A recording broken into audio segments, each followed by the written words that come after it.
National Weather Service in Chicago has issued a tornado warning for southern Will County in northeastern Illinois, north central Kankakee County in northeastern Illinois until 8:15 p.m. At 7:42 p.m., a tornado-producing storm was located near Manteno, moving east at 30 miles per hour. Hazard: damaging tornado. Source: radar confirmed tornado. Impact: flying debris will be dangerous to those caught without shelter. Mobile homes will be damaged or destroyed. Damage to roofs, windows, and vehicles will occur. Tree damage is likely. This tornadic storm will be near Manteno around 7:55 p.m. Peatone around 8 o'clock p.m.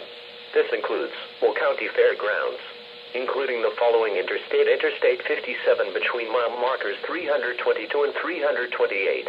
To repeat, a tornado is on the ground. Take cover now. Move to a basement or an interior room on the lowest floor of a sturdy building. Avoid windows.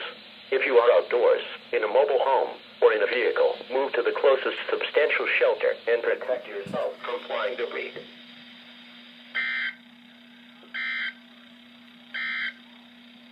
The following is a flash flood warning.